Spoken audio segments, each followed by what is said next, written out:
Hey everyone! Today we're making an Éclair-style cream roll, and we'll start off by separating 3 eggs for the custard. If you love éclairs, you're going to adore this recipe. It has that same soft pastry and creamy vanilla filling, but it's made as one large roll, so it's much easier than piping and filling individual éclairs.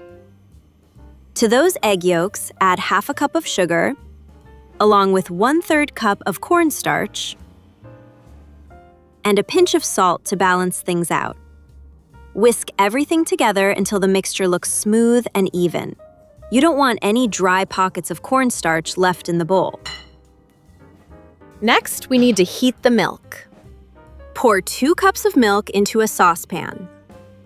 It's best if you have a heavy-bottomed one. Then place it over medium heat and warm it until you see the first little bubbles around the edges.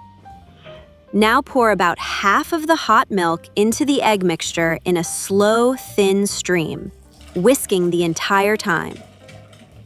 This gently warms the yolks so they blend into the custard smoothly instead of scrambling.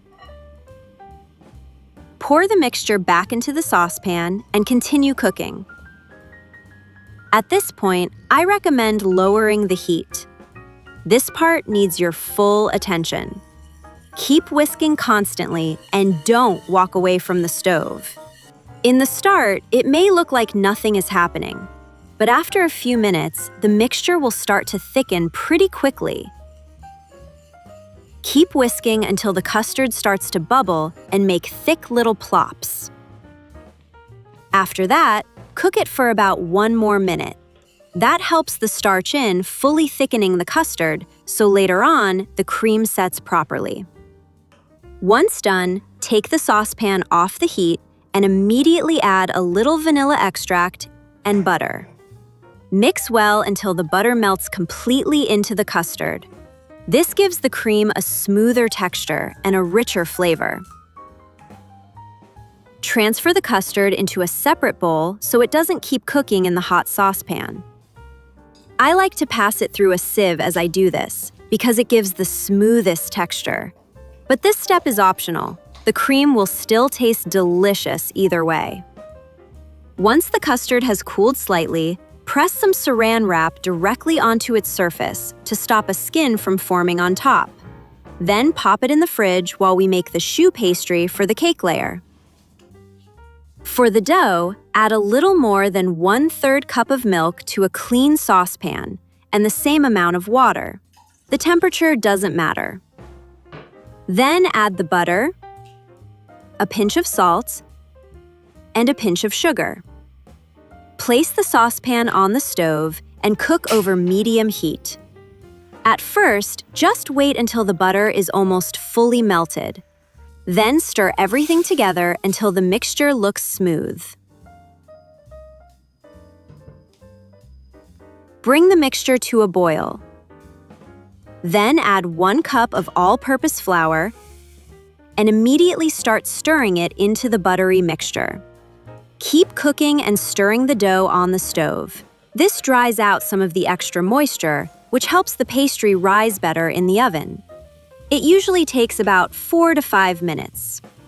The dough should pull away from the sides of the pan and gather into one thick mass, having a thin film forming on the bottom. Transfer this dough to a clean bowl and let it cool before the next step. Personally, I like to spread it into a thin layer with a spatula to help it cool faster. Add in 3 eggs, 1 at a time, mixing each one in completely before adding the next. Adding the eggs 1 at a time also helps you control the texture.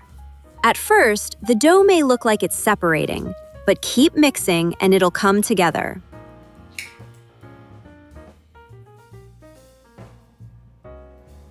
By the end, it should look smooth and glossy, and when you lift the spatula, the dough should hang down in a soft V shape. Next, all that's left is spreading the dough on the baking sheet. Line it with parchment paper,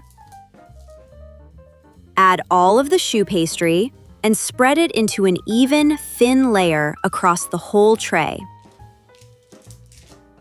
And if these little baking details are helpful, give the video a like and subscribe. It helps me share more recipes like this with you. Now bake it for about 30 to 35 minutes until it's nicely golden. This is what we want it to look like, puffed up and evenly baked. Move the finished layer to a wire rack and cover it with a towel.